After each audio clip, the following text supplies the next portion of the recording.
City ready to make Koulibaly offer, Thiago pulls a U-turn, Inter ready to offload, a transfer roundup, and today's Friday feels all coming up in the next few minutes as I am your host Matt Fodick. You are the Onefootballers and this is the Daily News.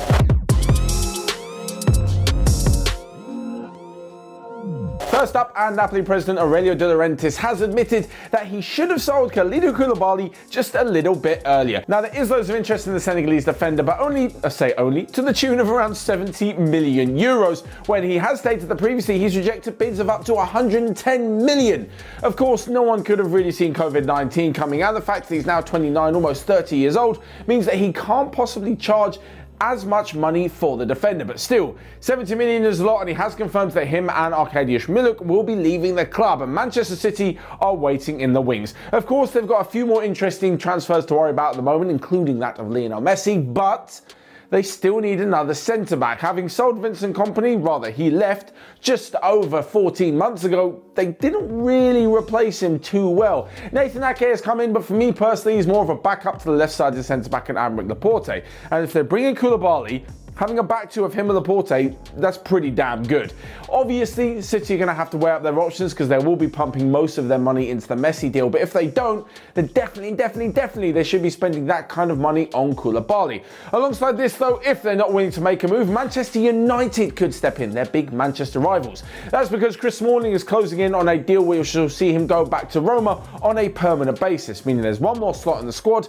And well, alongside Harry Maguire, Victor Lindelof's had a pretty good season, but I think if Koulibaly were to come in, he'd probably replace Lindelof ahead of replacing club captain Maguire. Moving on though, and to Thiago, and I'm sorry Liverpool fans and Manchester United fans as well, it looks like he might have made a bit of a U-turn. Speaking after last night's UEFA Nations League draw between Spain and Germany, during which new Chelsea boy Timo Werner managed to get on the score sheet, Thiago said that he was happy at Bayern and that it's his home. Now, of course, he also said that he's just focusing on their next game against Ukraine, and well, let's see what happens after that. I'm not so sure he's going to stay.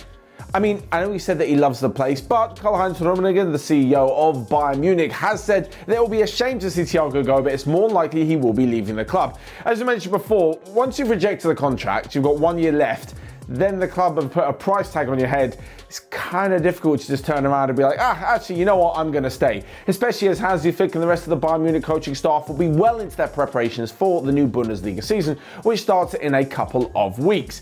As for Liverpool or potentially United, who are going to be in for him, they know the price is 30 million. There's no point in haggling Bayern Munich because that's how much that they want for the player. And well, it's probably worth it because you're getting a sensational guy in return. For Liverpool, a lot of it does hinge on whether or not they manage to sell Gini Wijnaldum to Barcelona. It looks like that deal will probably be completed once all of this international break is over. Next up though, and to Christian Eriksen, who made that move from Tottenham to Inter Milan in January, and they soon realised what a waste of space that he is. That's a little bit harsh, but he has started from the bench more than he started since joining the Serie A runners-up, and it looks like Antonio Conte could be willing to get rid of him already. This is because Inter Milan kind of need to sell before they look to buy. There's been rumours that Brozovic will be leaving the club, rumours that Lautaro Martinez might go as well. Christian Eriksen is obviously one of those, along with Milan Skriniar, because they want to bring in the likes of Kolarov, likes of N'Golo Kante, Arturo Vidal. Inter Milan want a few more players they're going to need to sell first, and unfortunately, Eriksen's one of those who looks like he may get the chop. He was speaking the other day whilst on international duty with Denmark and said that he hopes that in this first full season under his belt, everything can start anew and that he can really prove himself at Inter Milan.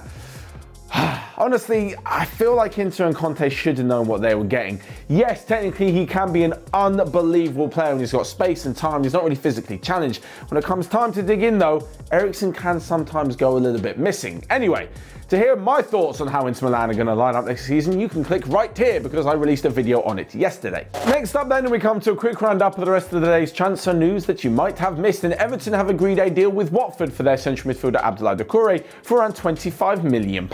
Real Madrid are reportedly interested in former Barcelona youngster and now RB Leipzig star Dani Olmo for around €40 million. As I mentioned yesterday, Leicester City have now fully completed the signing of Timothy Castagne from Atalanta. And lastly but not least, in a quick Messi update, he had a meeting with his father George yesterday, who then came out and said that it's not inconceivable that his son will stay at the club for another year. Later on in the evening last night, Josep Bartomeu was then accused of corruption.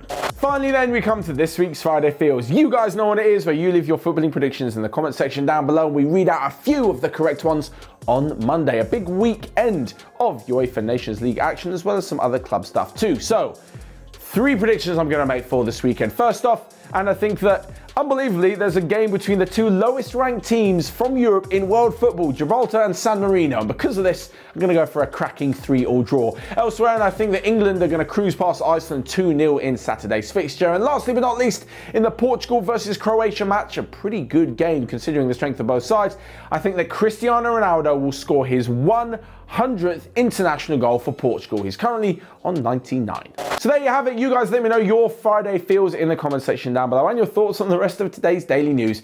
Whilst you're at it, you can smash the like button and click here or here to check out all of the other videos we've got going on OneFootball. But until next time, have a great weekend and I will see you guys later.